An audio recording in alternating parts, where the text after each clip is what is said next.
welcome to Conversations with Miss T, and that is me. I had a conversation with Lethabo. Lethabo is an artist and an animator. He is also an anime fan. I did not know what the difference was between animation, anime, and cartoons, and he had to clarify that. Thanks, Lethabo, for that.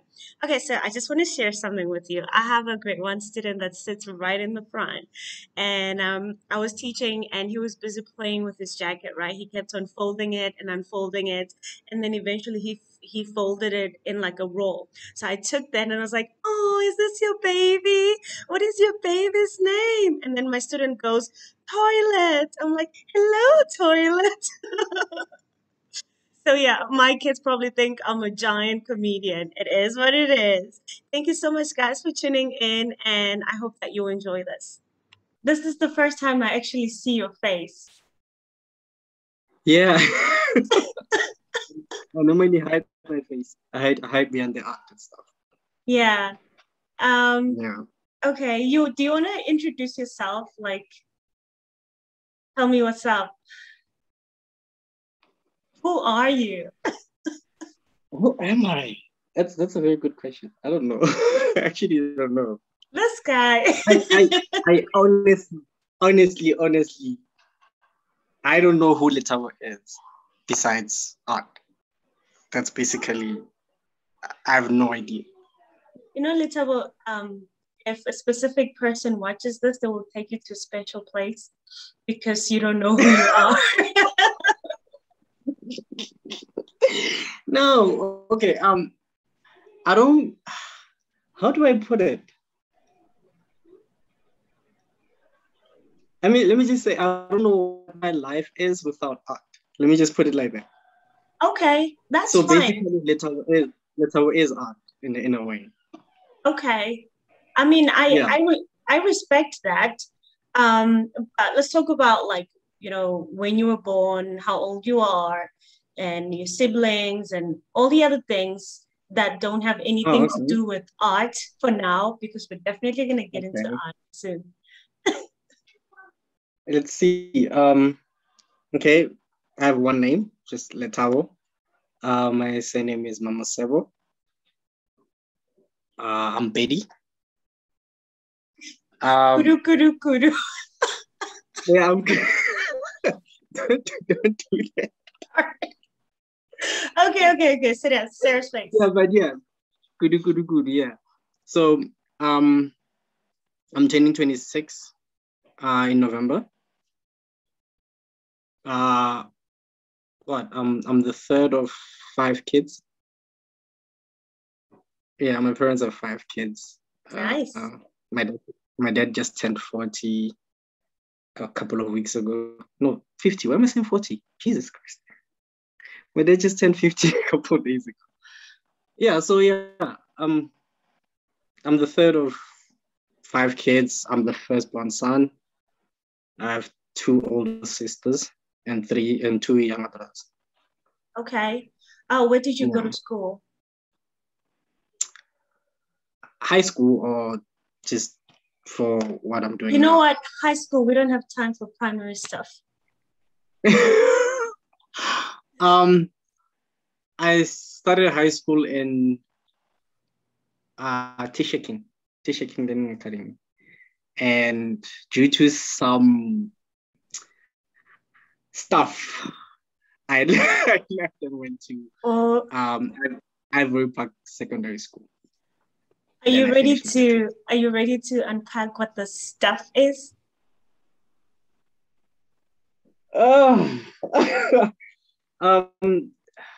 To put it in a simple way, I'll just say I was not the easiest kid to read. Not the easiest kid. I'm looking at you now. I'm like, Oluta was probably one of the best behaved students out there. My dad would disagree. Okay. So there's a side to you that we don't know. Yeah, there's a side to me a lot of people don't know. A lot of people who met me like people post my grade 9. Yeah, a lot of people who met me post my grade 9 don't actually know that side. Yeah. Yeah. When you think about it, does it still trouble you, or you're over it? I wouldn't say it troubles me. I think in a way it actually made me who I am.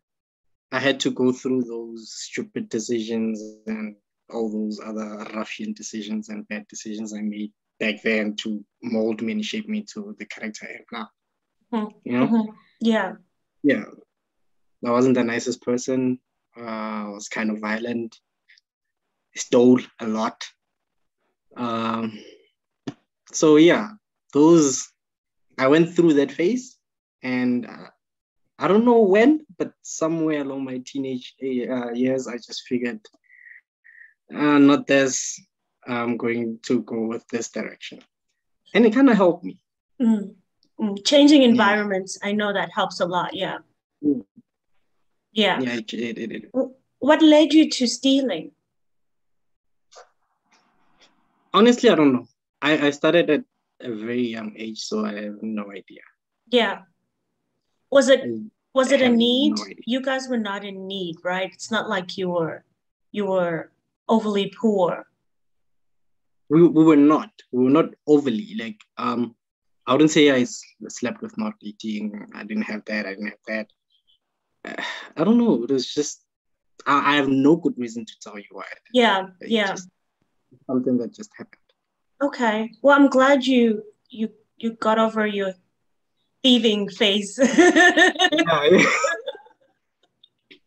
yeah. I'm also glad. I would have ended up somewhere else. Yeah.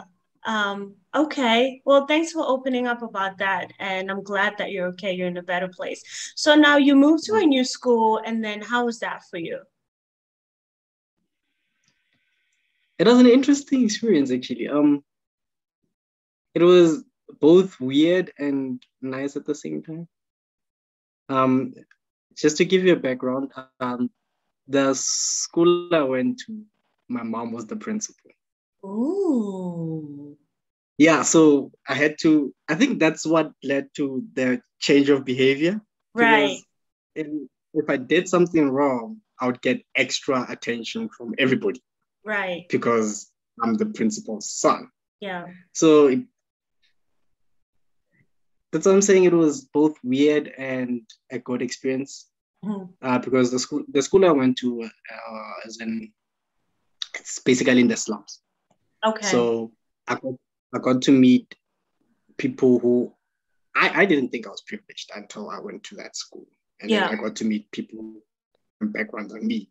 And I gradually saw that, okay, we're different, but it also taught me a lot. It also taught me a lot, you know, um, seeing how they behave and how they go about their daily life took a lot of ignorance out of me, you know.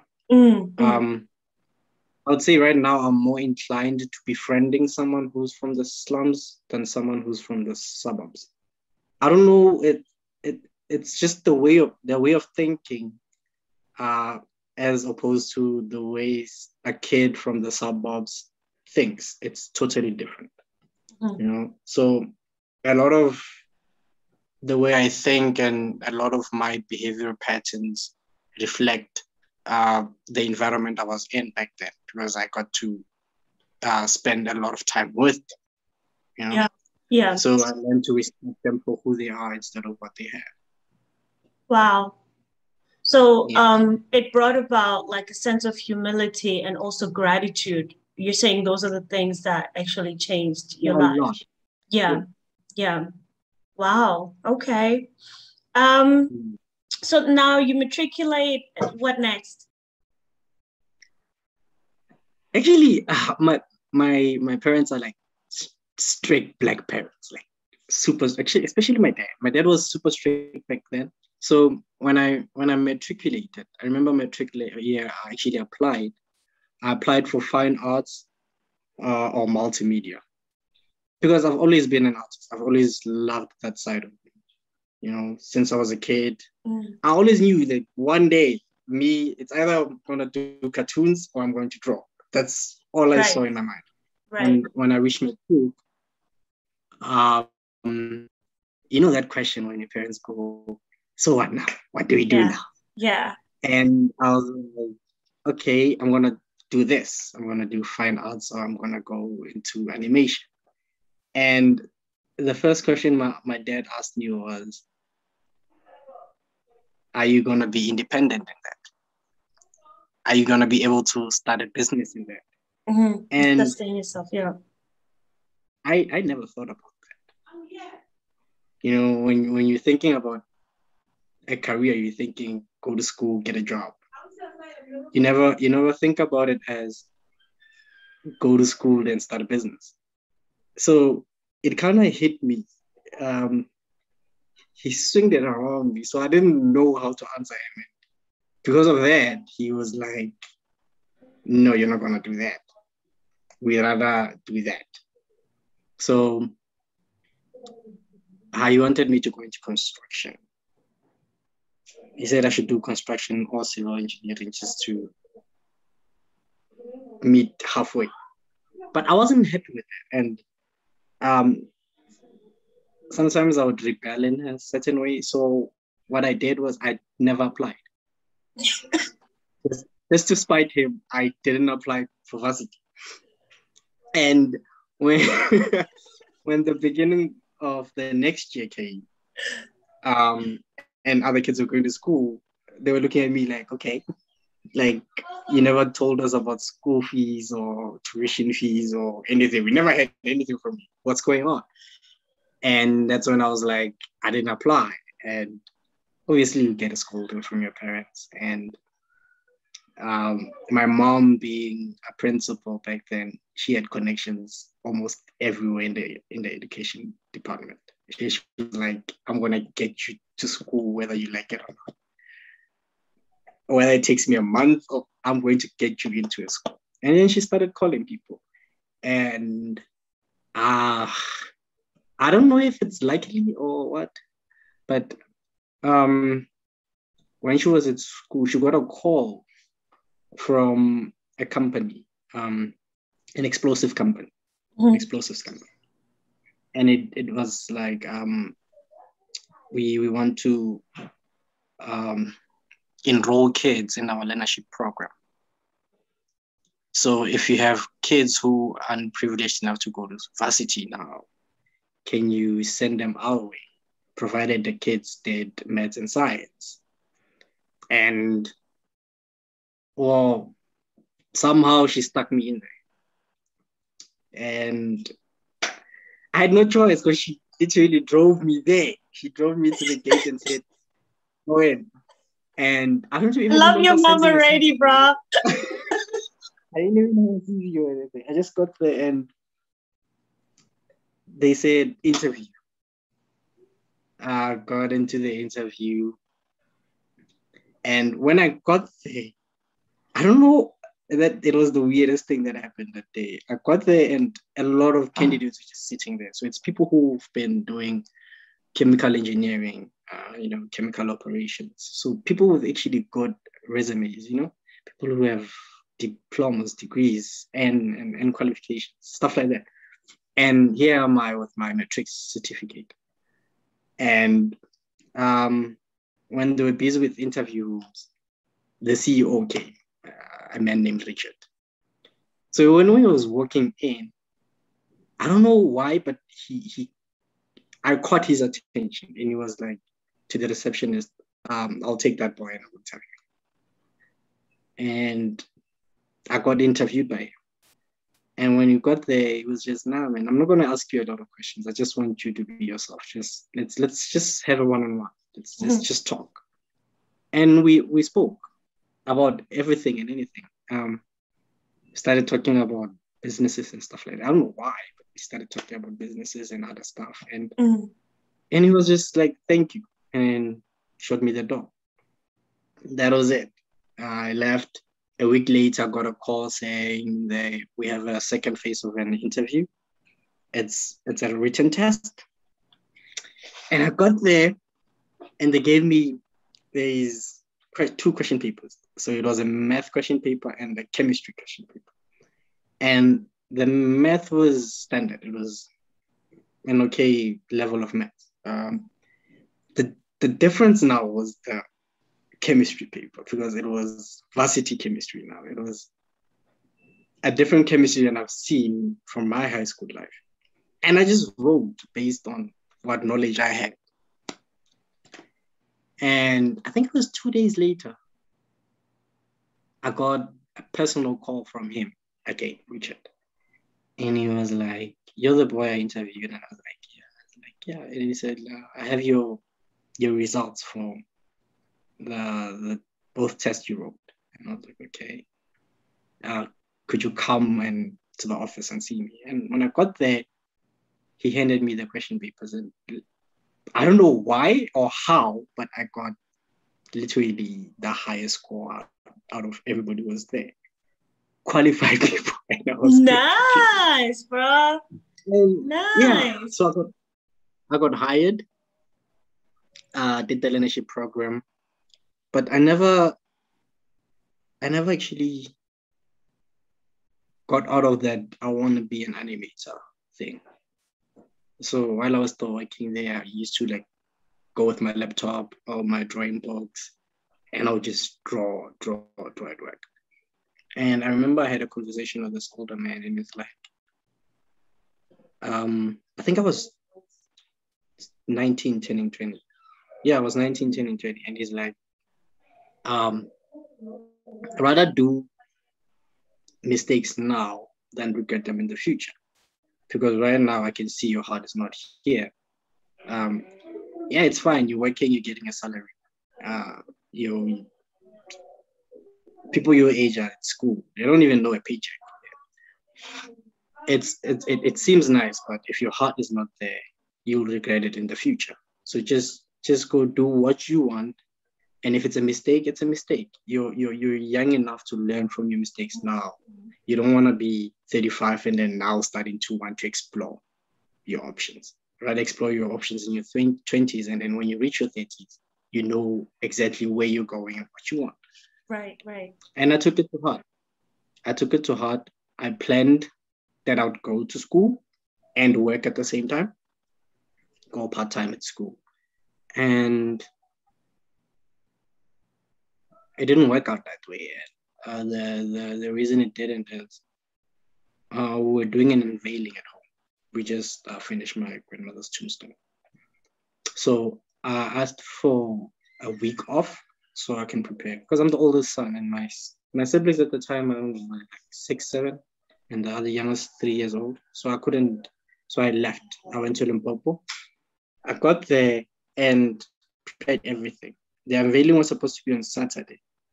On Friday afternoon, I got a call from work, and they said, "Can I come in the next day, which is Saturday?" And I can't. I told them already, and I told them I can't, and they said it has to do with my contract renewal. If I don't come and renew my contract the next day, then basically they want to put someone else on my slot. So it was a decision. I went to my dad and told him, "This is what's going on," and he said to me, "Whatever you decide, I got your back." And I was like, I can't leave my grandmother's and for a job. So yeah, that was that. Just like that, I went from working to unemployed. And it was in the middle of the year, which was a nice stab to the wound. It was in the middle of the year, so I couldn't do anything because it was July. If I wanted to go to school, I have to wait for the next year. Yeah. So I spent July up until next year just sitting at home, reflect. But yeah, I did. I applied. I applied for graphic design. Animation at the time was of my animation studios, which is in Cape Town. Okay. And I couldn't afford the tuition. And Cape Town is too far. Yeah. You know? And expensive. Yeah. Let me go through the long road, because there is a module, animation module inside graphic design. So yeah, that's 2017 started graphic design.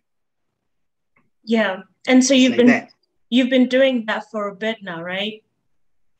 Yeah, I've been doing graphic design for a bit now. Did animation by myself, taught Mm-hmm. myself animation. Yeah, I started with a mouse and upgraded to a drawing tablet. And Yeah. yeah, you meet people like Tumelo, Zeph, and Right, life right. just went. Yeah. Because I'm over here and I'm like, I met you and all the other artists that I've worked with. And it's just like I'm so glad that I started, even though at first I like, now I still struggle with the terms when you say this and this and that. I'm like, I have no idea what that means. But just taking the step forward can actually lead to amazing things. You just have to Yeah. leap forward. You just close your eyes and just jump. See where it leads Yeah. you. So now I'm Yeah. really interested. You mentioned a drawing book. Now I want to see it. You wanna? That's such a private thing. For me, it's a private thing. It's fine. Can If I you show you go, my yeah. old art, not new ones. Yeah, of course, the old one's better. Sorry.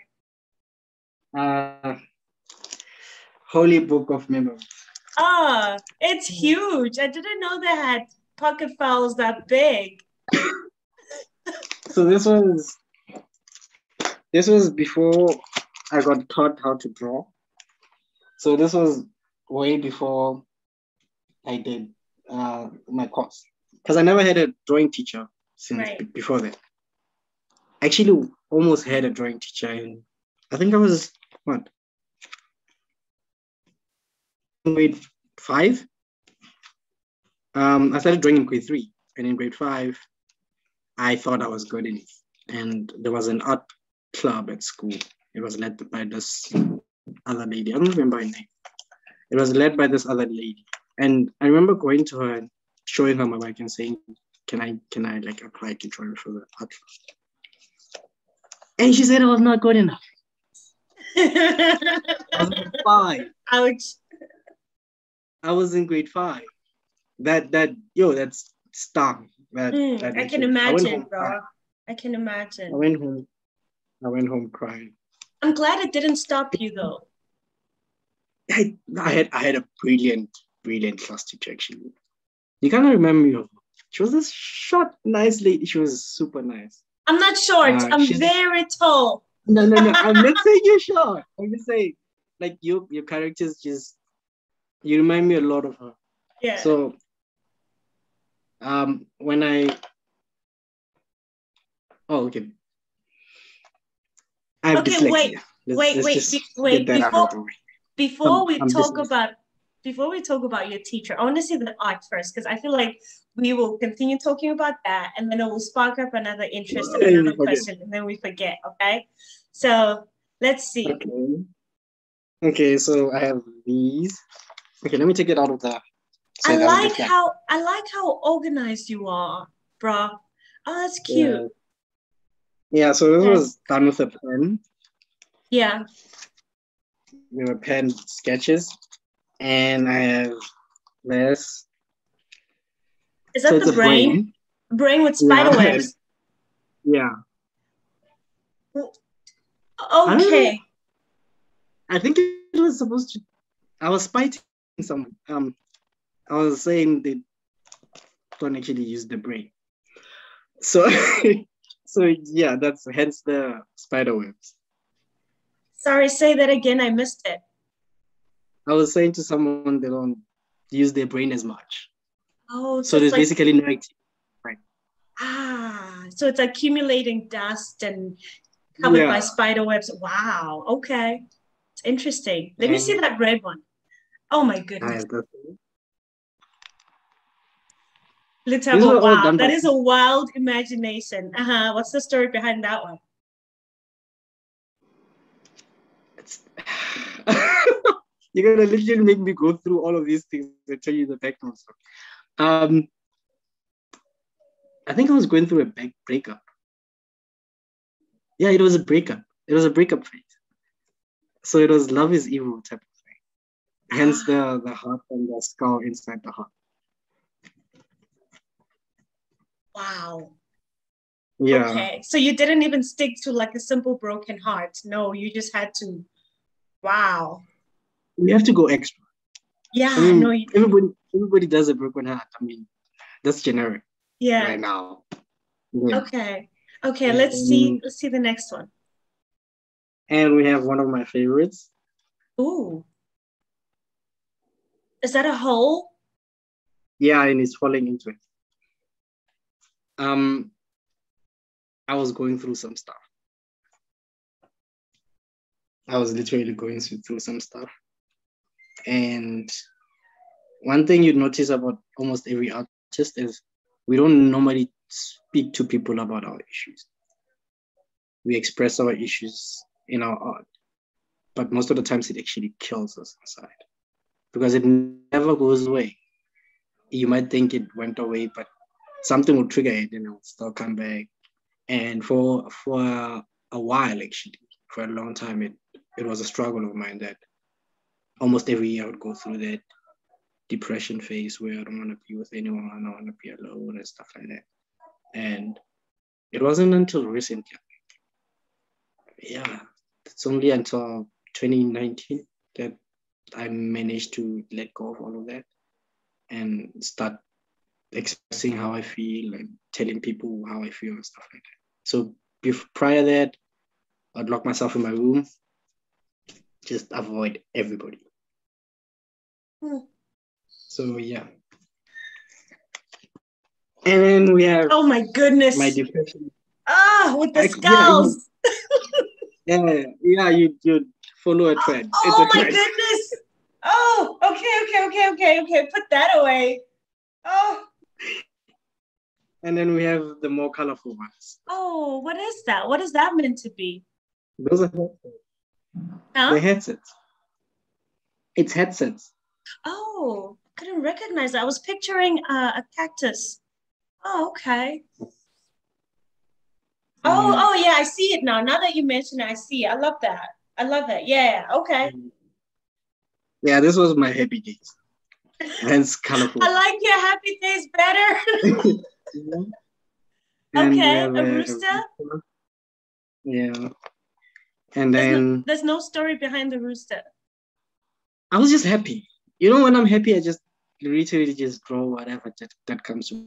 I don't Yeah, actually have stories for when I'm happy. yeah. And And I'm noticing a trend here. When you're happy, you add more colors.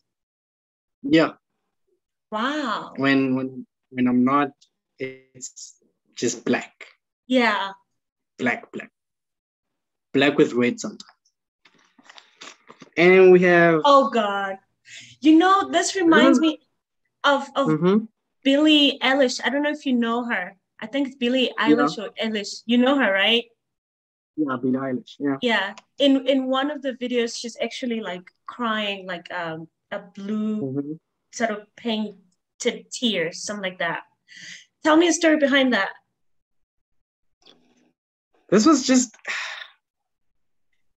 I don't remember what exactly was happening in Africa at the time because this was 2019.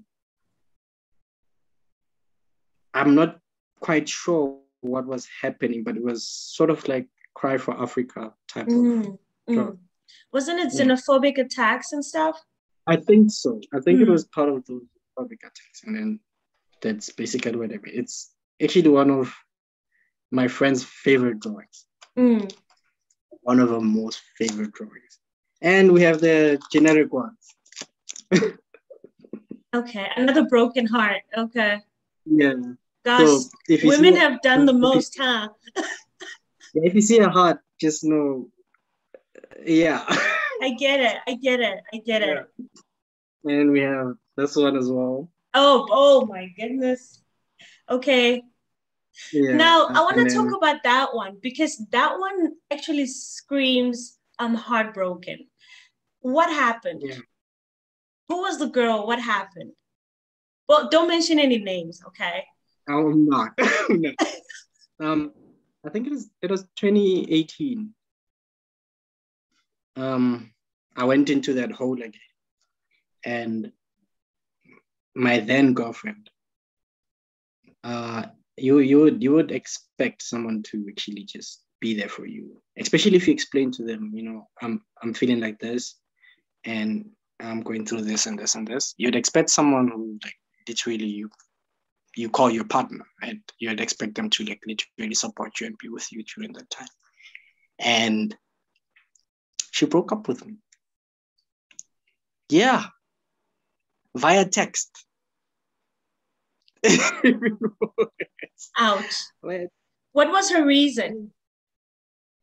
she said, I'm not giving her attention. And it's true, but the reason I wasn't giving her attention is because I was in that hole, I was stuck in that hole. And normally when I'm in that hole, I just forget about the world. Sometimes I even forget to eat, I'll be so stuck into like into my art, into everything else, that I literally black out the world.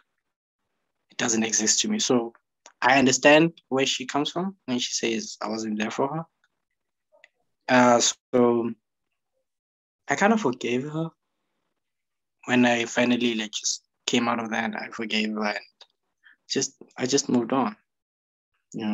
Because Yeah. do guys understand how crucial attention is to women? Attention. Now I do know, but then again, I think it goes both ways. I understand what you mean by women need attention, and it's not that men don't actually need attention. We do crave for that attention. It's just that we have periods of time where we do crave for that attention, and periods of time when we don't want that attention. Especially if we have a lot in our minds, we don't want extra things occupying that space, because men are not good at multitasking. That's just the truth. We're not good at you doing that and that at the same time. So if we're in our mind and we're thinking about this, and you want attention based on that, sometimes it's so.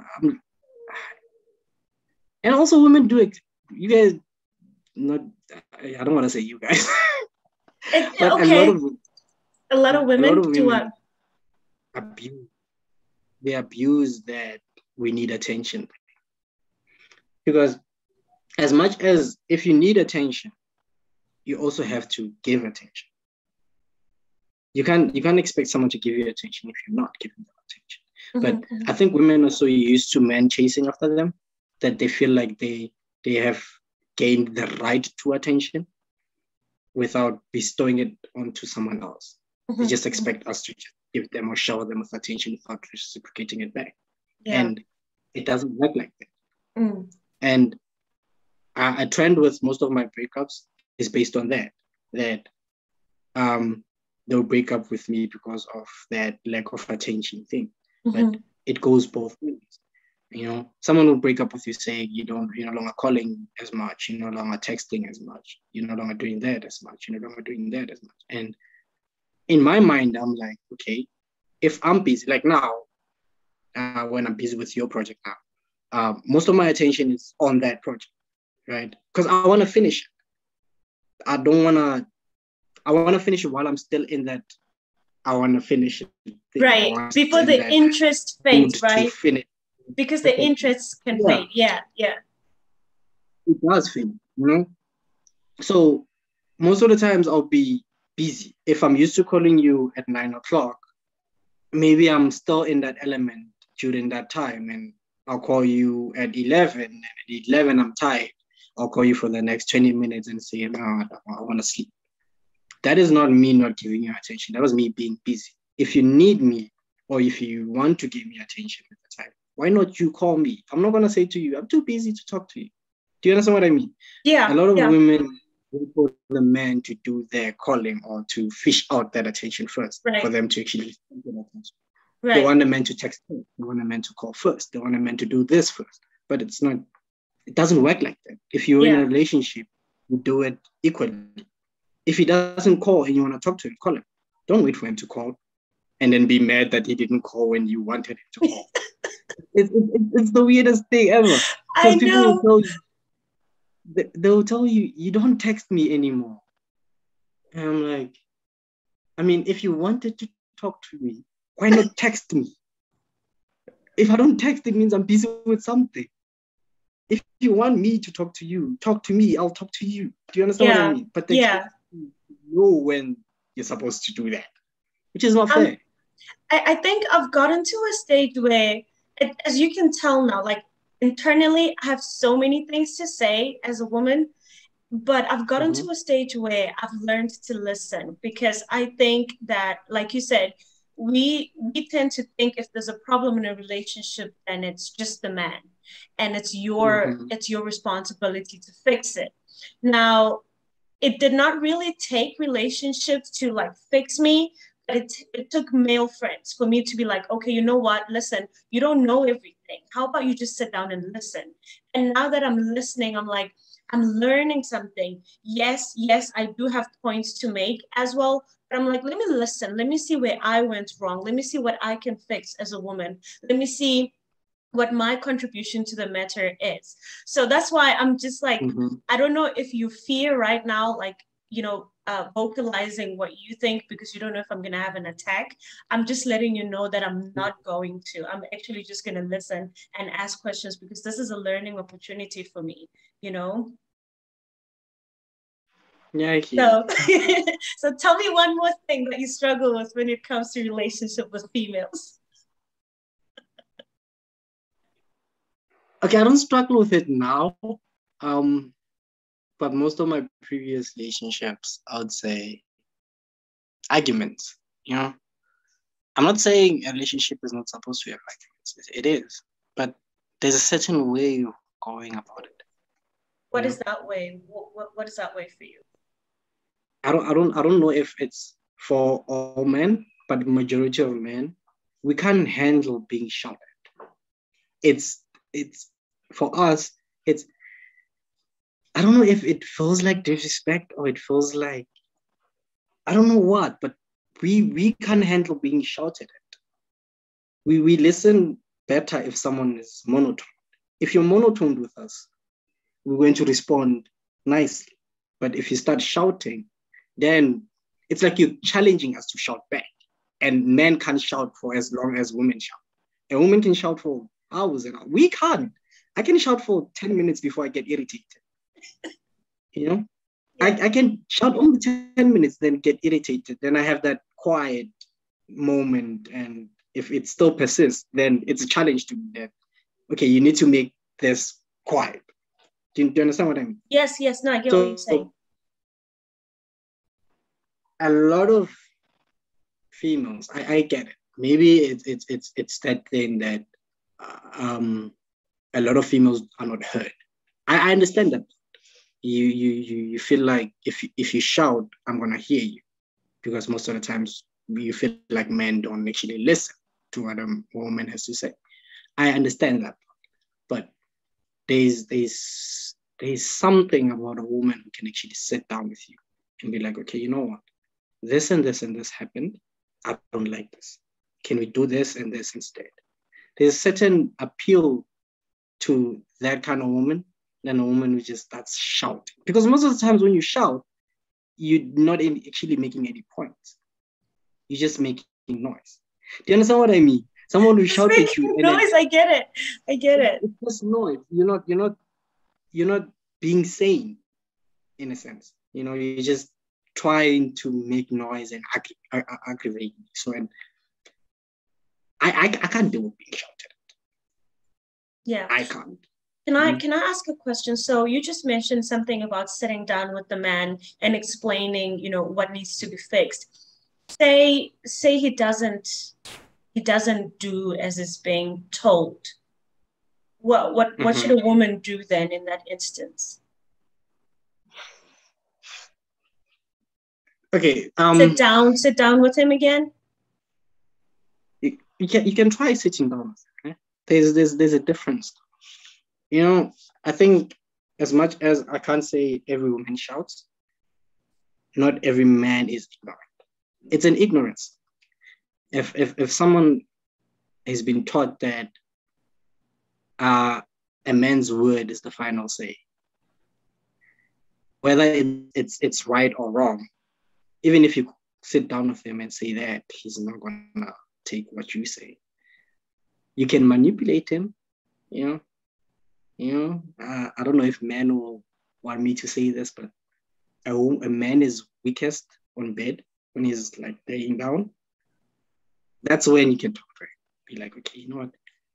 I believe we could do it like that. Don't make it seem like he's wrong. Make it seem like it's a suggestion. And I don't know how you're gonna do it, but manipulate it in a way that it seems like it's his suggestion. But in my honest opinion, I believe that's just a toxic man. I was about to And say, I think that I would personally struggle being with a man like that I would have to find ways to manipulate him for him to respect my word, and my yeah, request for the relationship. So, and also for him to then wake up someday and realize, oh, actually, this woman has been working on my weak spots by manipulating me to get what she wants. yeah, I wouldn't wish that on any man, and I wouldn't wish that on any woman. So I would yeah. think that ultimately, it's best to be in a relationship with somebody who actually values what you have to say. That's it. Yeah. You have to sit down with your partner and actually realize or just put on the table a template for your relationship. I know there's no formula to a relationship, but sitting down, I feel like sitting down and talking these things out, ironing them out without holding back is the Right. best way to have an everlasting relationship. Because if Yeah. you know expected from you, you do what is expected from you. Yeah. You sit down and this is how I am. I believe this is how you are. So what can we do to meet halfway? Or what can I do to improve that? What can I Yeah. do to improve that? But you have to do it in a way that it doesn't compromise yourself. Okay? Yeah. Because if you Yeah. compromise yourself too much, you're gonna die inside. Of course. Yeah. Yeah. There's no point in being in a relationship where you're not happy just for the sake of someone else. What I've also learned is that, honestly, I think maybe we shouldn't be in relationships unless we're willing to communicate and communicate constantly, because that's what it takes. So I don't understand. And I mean, I've done it as well. I've been in a relationship and then gone like, I don't feel like talking right now. I don't think that's right. I just think that if you're ready to commit yourself, you should be ready to talk when it's Yeah, required, you know. yeah, And then I think that actually gives your relationship a fighting chance. yeah, And it actually helps create a platform to then resolve all these issues that come up, because there's a lot of issues that come up in yeah. relationships, There's a lot. you know? Yeah. For example, I'm honestly like the jealous type, and it took a bit for me to figure out. For example, say I'm walking with my partner, right? And he looks at another woman, and then my insecurities kick in. I don't want him to dismiss that. Yes, it's a weakness in me. Yes, I need to address it. But now this is a relationship. Let's address that. You looked at that woman. Is there something that you find attractive in her? I'm not fighting you. I'm just really trying to settle all these emotions that come with you looking at another woman. But then you get that Mm-hmm. in that instance, then if you're with a guy who's very inconsiderate, then he would go like, you're insecure, it's your problem. But it's not, because it occurred when we were together. You understand? Yeah. Yeah. So yeah, that is as far as I want us to go in terms of like talking about relationships, because we can go Okay. on and on and on for the longest Yeah, time, yeah. right? Okay, but before I close this, do you have any now I just asked you about what goes on with men when they're in relationships. I don't promise to Mhm. give the best answer, but do you have any question for me as a female? One question, Vital. Only one. Yo, I don't know. Honestly, I don't know. I the thing. I feel like everybody's different. You know, Right.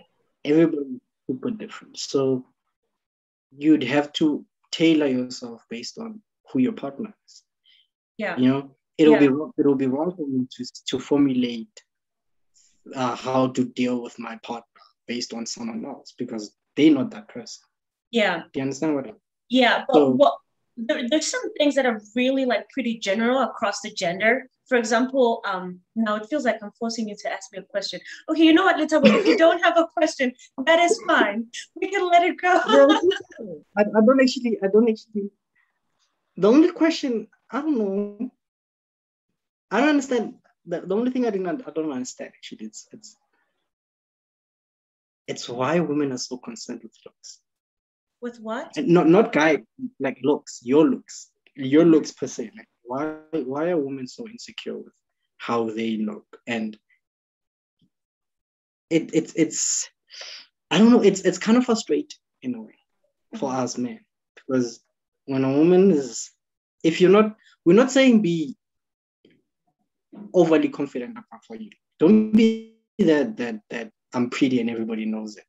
Go. No, we're not saying be that. But don't be that, do I look pretty? And when I say yes, and you say you're lying. Or ask me if you look fat, and I say, yeah, you gained a bit of weight, and you get mad for 2 weeks. Mhm, mhm. So I think we have a need to be validated, right? And I think that the mistake that I made for me growing up as a woman is that I thought that my man would be the only one that validates me and how I look, right? But that is not the case, actually, because we're social beings. So, we create this village around ourselves. And so what Mhm. I have learned to do is to then create other relationships, that allow for me to be validated in different areas of my life, just spread it out like that, and then Mhm. I mean, I grew up with my dad, and he would compliment me. I would actually fish for compliments from him, and at that time, those compliments from my dad did not really mean much because I needed them for my romantic partner. But I've gotten to an age in my life where I'm like, if somebody like my dad compliments me, that means the world to me because he knows exactly what I'm like, and his compliments are genuine, right? And and then there's my female friends that I can also talk to and say, hey, listen, for example, when I was learning how to put on makeup, now I sucked at it. So I could not Mhm. go to another guy and say, what do you think of my makeup? Because I mean, what are you gonna say, Lethabo, about makeup, And I Mhm. exactly. So, and then your response would frustrate me because I'm looking for a certain response that you are unable to provide, and it's not that Yeah. you don't think I'm beautiful. So then it becomes my responsibility then to say, okay, let me find, other my friends who actually know something about this to like hype me up about this journey that I'm trying you know, to go on. But then I think that what men can do as well is to try to hype up the women. That actually means a lot. Like, if you know this is a need that a woman has to feel validated for her looks, Mhm. and a simple "you look nice" is not going to cut it, then learn how to do it. And if you feel that it's not your personality, then get other people involved. If you have sisters, then be like, I'm trying to tell my girlfriend that she looks nice, but I feel like I'm not doing enough. So can you guys help me, like, in that area? So don't just sit there and say it's her problem. It's not really a problem, it's just a need. We have a Yeah. need, yeah, to feel loved and appreciated and validated and pretty. We like to look pretty, and we want to be noticed actually by the people that really love us.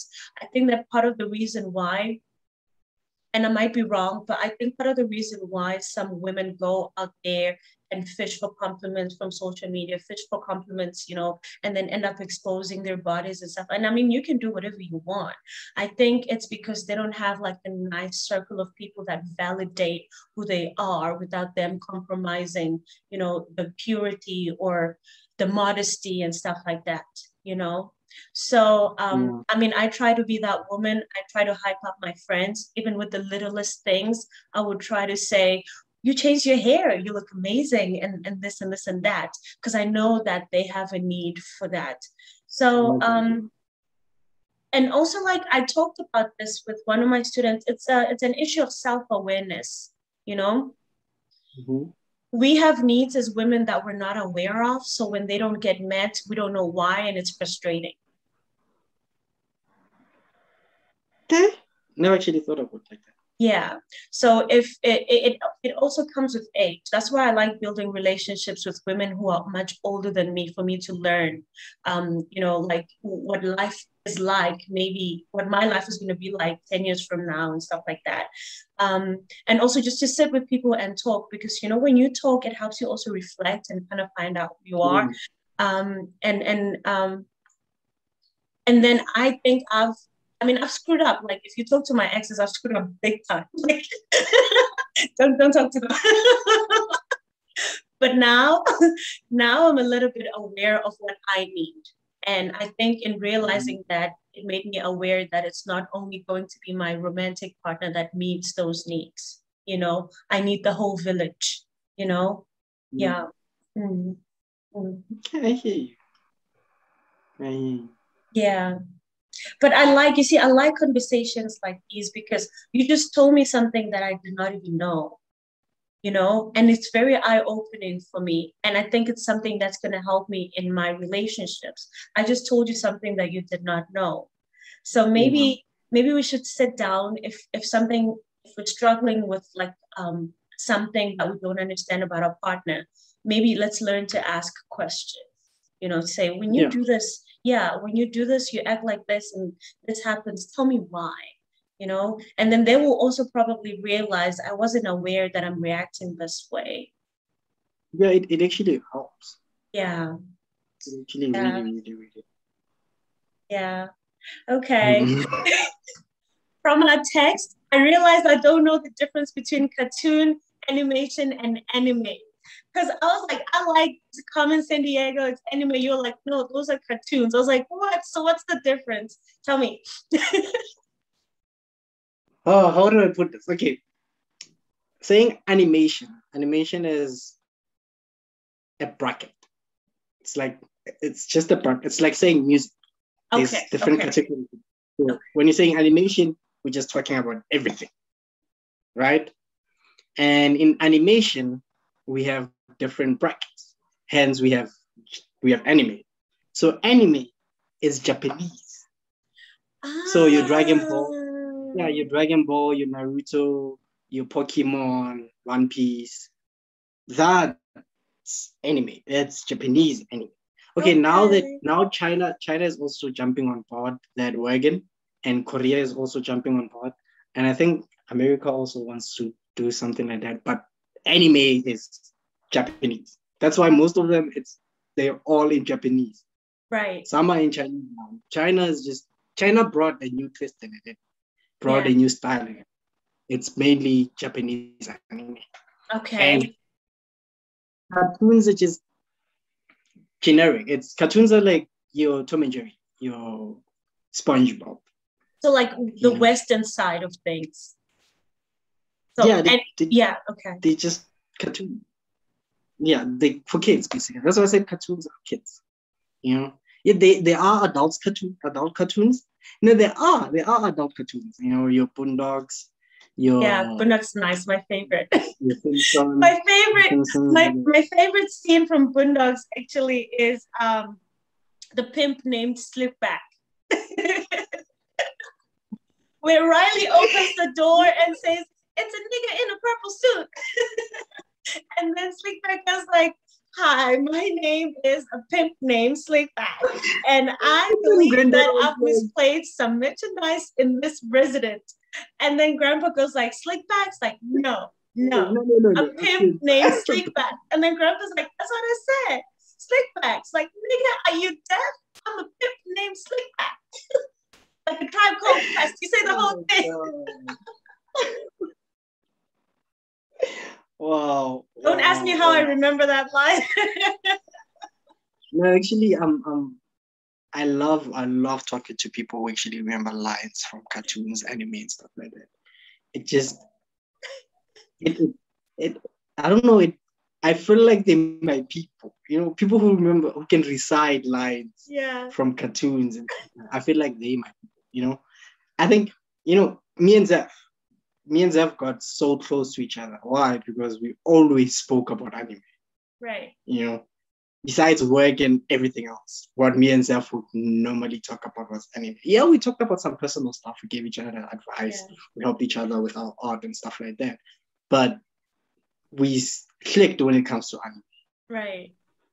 Clicked so much that we would literally speak about things that people didn't understand, and people would be just looking at us like, okay, what's wrong with this man? Yeah. We're laughing I alone and stuff like I remember that line specifically because I remember when I was in high school, my brother was getting into these things, right? And that. phones were becoming a thing then. And him and his buddies actually downloaded that scene and they would play it Mhm. over and over and over again whenever they were in the house. And they would show it to me and stuff like that. So it just became a thing that whenever they played it, and remember playing videos on your phone at that time was like a huge deal. So you would have like the same video that you play over and over again. So it just became our thing. And then I just remembered like that's how it stuck. But I'm just like you, like if I hear something only once, I don't get it. Like it Mhm. takes hearing it multiple times for me to get it. So that's how I remember that line specifically. Yeah. And I don't Mhm. remember, there was another scene with the buffalo wings, but I don't remember that one line for line. Remember when there was like a an Yeah, epidemic, yeah, yeah, yeah. And they yeah, had to like I go into remember. quarantine and not eat chicken. And They were then trying to that ban guy, people. that guy walked in, I forget his name, and then he's like, "Oh, I thought they tasted like chicken." But no, no, these are buffalo wings. Oh my Oh God. my goodness. Oh Oh, okay. my I'm done. God. I'm done being silly. You just reminded me of Ed Who? in the Boondocks. Ed in the Boondocks. That white boy with the short hair, short blonde hair. Oh The one who yeah, yeah. likes guns. Tell me about it.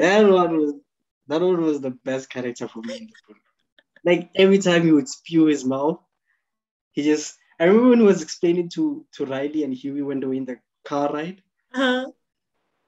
and he was explaining what happened in when he was in Iraq, and he was talking about the women in Iraq, and he said he's assuming they were beautiful because they had their face covered up, and all you could see was their eyes and, and stuff. that guy is that guy Oh was man. comedy gold. That Yeah. guy was comedy. Yeah. Oh yeah. So yeah, I enjoyed Boondocks. I think I watched it like how many times? 3 times. I probably will Mm-hmm. do that sometime soon. Okay, and then you see now, even the name Demon Slayer, that is enough to throw me off. But I was like, okay, after our Mm-hmm. conversation, and I was like, okay, maybe let me just check it out. So I checked out 2 episodes, and Of Demon Slayer. yeah, yeah. It turns out that girl's not such a bad girl. Because I thought He's that she not. was, yeah, she was a bad girl, but now she's like half demon and half human, or like a Half demon with a good human. heart, whatever it is. So yeah, that was quite interesting to see. And like 15 minutes into the first episode, I get a life lesson, Mm-hmm. right? So as that Yeah. boy is going into another village to sell the coal and stuff like that, and the narrator then says, life is like the weather; it's ever changing. I was like, oh, okay, it's not bad. Hmm. That's that's the one thing a lot of people don't understand about anime. Because when people actually do see anime, they say in cartoons, because they put anime into just one bracket.